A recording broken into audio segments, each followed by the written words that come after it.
नमस्कार, capital TV Bihar की special story देख रहे हैं आप और मैं हूं आपके साथ दिव्या सिंह। बिहार के पुलिस महकमे से एक बड़ी खबर सामने आई, जहां एक आईएएस अधिकारी ने वीआरएस देकर सभी को चौंका दिया है। ऐसा करने वाले ये सूबे के पहले आईएएस अधिकारी हैं जो लखीसराय में जिला अधिकारी पद पर कार्यरत हैं। इस इस्तीफे से एक बार फिर खलबली मच गई है, क्योंकि जिस तरह से बिहार पुलिस महकमे में अधिकारियों का इस्तीफा हो रहा है वो हैरान करने वाला है। बिहार के पुलिस महकमे से बड़ी खबर, लखीसराय के डीएम ने दिया इस्तीफा।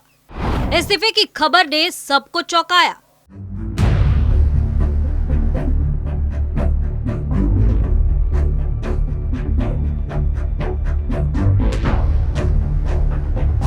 बिहार में कई तेज तर्रार अफसरों की चर्चा होती रहती है, जिनके डर से राज्य के बदमाश और अपराधियों में खौफ का माहौल कायम रहता है। लेकिन ऐसे में अगर बिहार पुलिस के ऑफिसर समय से पहले अपनी नौकरी छोड़ दें तो कई तरह के सवाल उठने लगते हैं। गौर करने वाली बात यह है कि बिहार में मुख्यमंत्री नीतीश कुमार रिटायरमेंट के बाद भी भारतीय प्रशासनिक सेवा और भारतीय पुलिस सेवा के अफसरों को किसी न किसी रूप में सेवा देने के लिए चर्चित है। लेकिन अधिकारियों के इस्तीफे की खबर ने सबको चौंकाने का काम किया है। पहले काम्या मिश्रा और अब लखीसराय के डीएम ने। दरअसल लखीसराय के डीएम रजनीकांत ने अपने पद से इस्तीफा दे दिया है। डीएम ने अपना इस्तीफा सरकार को भेज दिया है। बता दें कि लखीसराय के डीएम के पद पर तैनात भारतीय प्रशासनिक सेवा के 2011 बैच के आईएएस अधिकारी रजनीकांत ने सरकार से स्वैच्छिक सेवानिवृत्ति की मांग की थी। इसको लेकर उन्होंने सरकार को पत्र लिखा था, जिसके बाद आईएएस रजनीकांत की स्वैच्छिक सेवानिवृत्ति को राज्य सरकार ने मंजूरी दे दी है। सरकार ने स्वीकार किया इस्तीफा। सामान्य प्रशासन विभाग की तरफ से इसको लेकर अधिसूचना जारी की गई है, जिसके बाद लखीसराय डीएम ने अपना इस्तीफा सरकार को भेज दिया है। मीडिया रिपोर्ट के अनुसार लखीसराय में बालू के काले कारोबारियों को लेकर डीएम और सरकार के मंत्रियों के बीच सब कुछ ठीक नहीं चल रहा है। कहा जा रहा है कि उप मुख्यमंत्री विजय कुमार सिन्हा डीएम से नाराज चल रहे थे। बता दें कि नीतीश कुमार ने नदियों से बालू खनन पर रोक लगा दी है। आदेश के मुताबिक नदियों से खनन पर रोक 15 जून की मध्यरात्रि से लेकर 15 अक्टूबर 2024 तक प्रभावी रहेगी। इस दौरान किसी भी नदियों से खनन नहीं किया जा सकेगा। उसके बाद भी जिला प्रशासन बालू के अवैध खनन और धंधे को रोकने में पूरी तरह से विफल साबित हो रहा है। जिला कई बार बालू के अवैध धंधे को लेकर टकराव की बड़ी घटना को झेल भी चुका है। बड़े पैमाने पर बालू के अवैध कारोबार के बीच आम लोग परेशान हैं। बालू सरकार के तय मूल्य से 2 से 3 गुना ऊंचे दर पर बिक रहा है, कोई सुनने वाला नहीं है।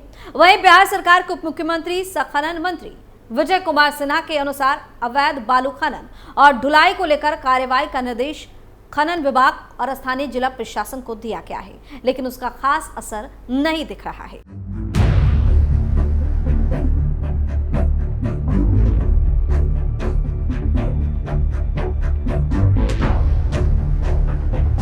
गौर करने वाली बात यह है कि बीते 1.5 महीने के भीतर 2 बड़े नौकरशाहों ने इस्तीफा दे दिया है। बिहार की लेडी सिंघम के नाम से मशहूर आईपीएस काम्या मिश्रा ने भी इसी महीने इस्तीफा दिया था। वो दरभंगा में ग्रामीण एसपी के पद पर तैनात थे। इस्तीफे के पीछे पारिवारिक कारण उन्होंने बताए। वीआईपी चीफ मुकेश सैनी के पिता जीतन सैनी के मर्डर केस में बनाई गई एसआईटी को काम्या मिश्रा ही लीड कर रही थी और बहुत जल्द इस केस का खुलासा भी हो गया था। लेकिन अचानक उनके इस्तीफे पर पुलिस विभाग में चर्चा तेज हो गई। आईपीएस काम्या ने 1 साल पहले भी इस्तीफे की पेशकश की थी। आपको बता दें कि 2019 बैच की आईपीएस अधिकारी काम्या मिश्रा महज 28 साल की हैं। 22 साल की उम्र में उन्होंने अपने पहले प्रयास में ही यूपीएससी की परीक्षा क्लियर कर ली थी। ओडिशा की मूल निवासी काम्या ने अखिल भारतीय रैंक 172 हासिल की थी। पुलिस सेवा की शुरुआत में उन्हें हिमाचल कैडर आवंटित किया गया था। काम्या मिश्रा ने अपराध जांच विभाग में सहायक पुलिस अधीक्षक, एएसपी सदर और एएसपी सचिवालय के रूप में भी काम किया है। वो शुरुआत में हिमाचल प्रदेश के सिरमौर जिले में तैनात थी। काम्या के पति अवधेश दीक्षित भी आईपीएस ऑफिसर है, जो वर्तमान में सीटीएसपी यानी कि मुजफ्फरपुर के रूप में तैनात है।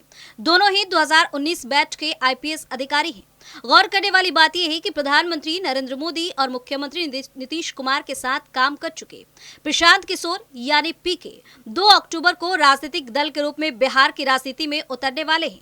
उन्होंने बिहार की सभी विधानसभा सीटों पर चुनाव लड़ने का ऐलान भी किया है। और अपने हर प्रत्याशी की जीत की गारंटी भी दे रहे हैं। उन्होंने पटना में युवाओं के बीच एक बड़ा कार्यक्रम भी किया था। इस खबर में पीके की चर्चा इसलिए हो रही है क्योंकि दरभंगा में इस बात पर खूब बहस हो रही है कि काम्या मिश्रा राजनीति में उतरने वाली हैं और वो भी पीके के साथ। और अब आपको बताते हैं लखीसराय में अवैध खनन की बात। 17 अप्रैल 2024 को खबर आई, नगर परिषद लखीसराय क्षेत्र अंतर्गत क्यूल नदी घाट और क्यूल नदी पर बने रेलवे पुल के आसपास नदी से बालू खनन पर प्रतिबंध है। लेकिन लखीसराय में सरकार के आदेश का पालन हो रहा है या नहीं, इसे देखने वाला कोई नहीं।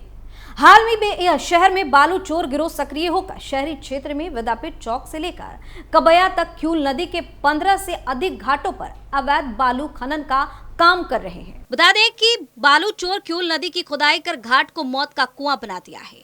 शहर के पुरानी बाजार महावीर स्थान घाट से नया बाजार सूर्य नारायण घाट तक की जब पड़ताल की गई तो पाया गया कि क्यूल नदी घाट पर बालू चोर अवैध खनन कर बालू का भंडारण किए हुए हैं और उसे बोरी में भरकर ठेला और साइकिल से ढुलाई कर रहा है।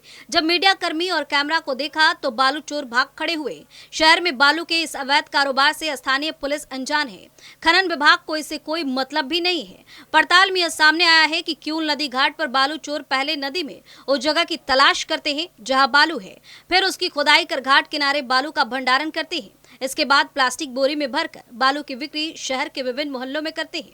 शहर के पुरानी बाजार में लखीसराय प्रखंड मुख्यालय के सामने क्यूल नदी, जिला परिषद लखीसराय निरीक्षण भवन के सामने क्यूल नदी, महावीर स्थान घाट, नगर परिषद कार्यालय के नजदीक छगन घाट, महेश्वरी घाट, जिला शिक्षा पदाधिकारी कार्यालय से सटे पथला घाट, नया बाजार में सूर्य नारायण घाट, कबया घाट से सबसे अधिक अवैध बालू खनन की जाती है। खास बात है कि इन घाटों पर सुबह 5 बजे से बालू चोर भंडारण किए गए बालू की ढुलाई शुरू कर देते हैं। शहर में खुलेआम ठेला और साइकिल से बालू चोरी कर मुख्य बाजार के रास्ते जाते नजर आते हैं। वहीं लखीसराय के थानाध्यक्ष अमित कुमार ने कहा कि शहर में क्यूल नदी घाट से अवैध बालू खनन करने की किसी को इजाजत नहीं है। इस पर कड़ी निगरानी रखी जा रही है। अवैध बालू खनन करने वालों के खिलाफ कार्रवाई भी की जा रही है। हमने बालू लोड एक ठेला भी जब्त किया है और एक व्यक्ति को गिरफ्तार भी किया है। किसी भी हाल में अवैध बालू खनन करने वालों को छोड़ा नहीं जाएगा। वहीं 16 जून 2024 को खबर आई जहां बिहार के लखीसराय में अवैध खनन को लेकर जिला प्रशासन ने बड़ी कार्रवाई की। प्रदेश के उप मुख्यमंत्री और खनन विभाग के मंत्री विजय कुमार सिन्हा के निर्देश पर लखीसराय प्रशासन ने देर रात अवैध खनन और ओवरलोडेड वाहनों के खिलाफ विशेष अभियान चलाया। पुलिस की कार्रवाई से माफियाओं में हड़कंप मच गया। इस दौरान दर्जनों वाहनों को जब्त भी किया गया। खनन मंत्री विजय कुमार सिन्हा ने अवैध खनन को लेकर लखीसराय जिला प्रशासन को सख्त निर्देश दिया है कि हर हाल में अवैध खनन पर रोक लग जानी चाहिए। इसके बाद जिला प्रशासन पूरी तरह से अलर्ट मोड पर है। विजय कुमार सिन्हा ने कहा कि माफिया मुक्त खनन करने का हमने अभियान शुरू किया है। खनन माफियाओं को संरक्षण देने वाला पर भी हमारी निगाह बनी हुई है। जो अपराधी को बचाएगा वो बख्शा नहीं जाएगा। भ्रष्ट तरीके से कमाई गई संपत्ति को जब्त करने का काम करेंगे। इतना ही नहीं, इसके 4 दिन बाद ही मुंगेर रेंज के डीआईजी संजय कुमार लखीसराय पहुंच गए और सभी थानाध्यक्षों के साथ मिलकर बैठक की। उन्होंने विधि व्यवस्था और आपराधिक घटनाओं पर सभी थानाध्यक्षों को संवेदनशील रहने का निर्देश दिया। बैठक में अवैध बालू खनन और परिवहन पर भी चर्चा हुई। सभी थानाध्यक्षों को जीरो टॉलरेंस की नीति अपनाते हुए कार्रवाई करने का निर्देश दिया गया था। साथ ही हिदायत दी गई थी कि क्यूल नदी बालू घाट पर बंद होने के बाद जिले में कहीं भी किसी स्तर पर अवैध बालू खनन और परिवहन हुआ तो संबंधित थानाध्यक्ष पर सीधे कड़ी कार्रवाई की जाएगी। तो इस तरह से लखीसराय में अवैध बालू का खनन जारी है। दावा है कि पुलिस प्रशासन की लाख कोशिशों के बाद भी इस पर रोक नहीं लग पा रही है। स्पेशल स्टोरी में फिलहाल के इतना ही। देखते रहिए कैपिटल टीवी बिहार। नमस्कार।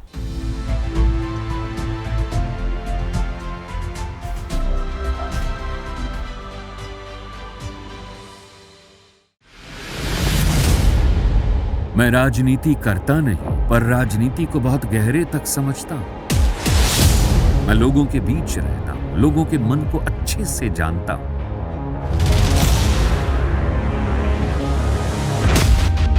पब्लिक और पॉलिटिक्स की हर नब्ज को खूब पहचानता हूं। संघर्ष की सियासत से सत्ता के सिंहासन तक मैं हर खबर से खरा सच निकालता हूं। ना कोई दौड़, ना कोई race. Capital TV, Uttar Pradesh.